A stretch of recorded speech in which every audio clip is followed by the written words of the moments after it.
Without, the night was cold and wet, but in the small parlour of Laburnum Villa, the blinds were drawn and the fire burned brightly. Father and son were at chess.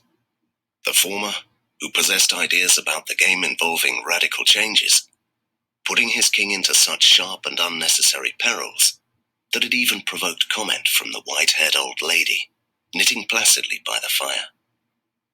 "Hark at the wind," said Mr. White, who, having seen a fatal mistake after it was too late, was amiably desirous of preventing his son from seeing it. "I'm listening," said the latter, grimly surveying the board as he stretched out his hand. "Check." "I should hardly think that he'd come tonight," said his father, with his hand poised over the board. "Mate," replied the son.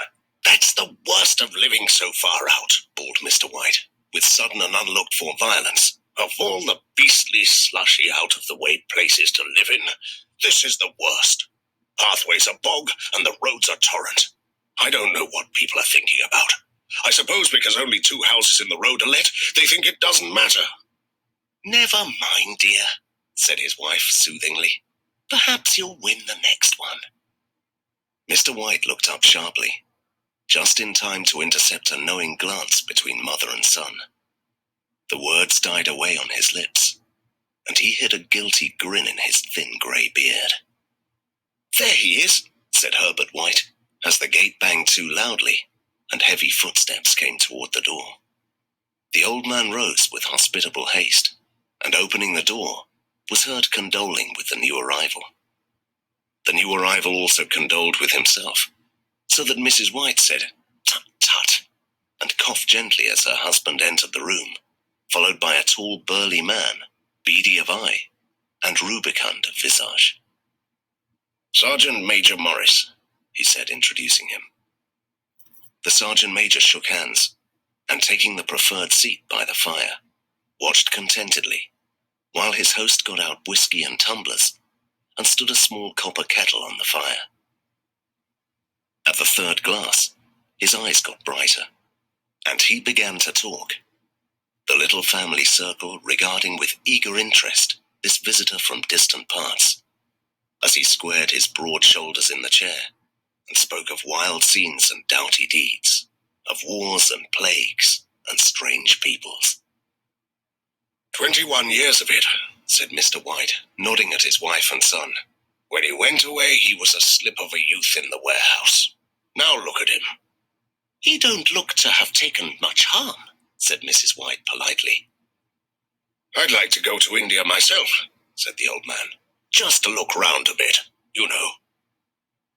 "Better where you are," said the Sergeant Major, shaking his head.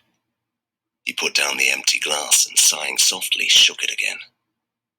"I should like to see those old temples and fakirs and jugglers," said the old man.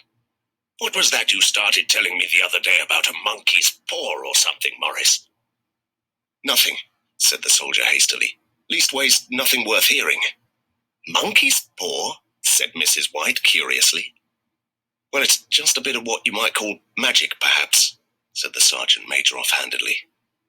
His 3 listeners leaned forward eagerly.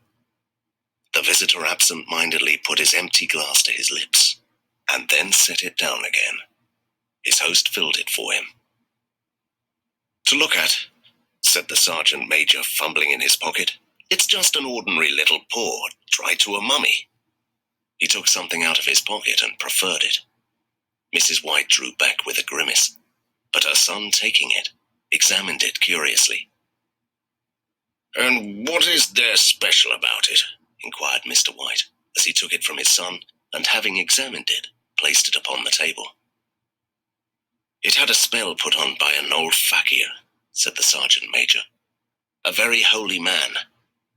He wanted to show that fate ruled people's lives, and that those who interfered with it did so to their sorrow.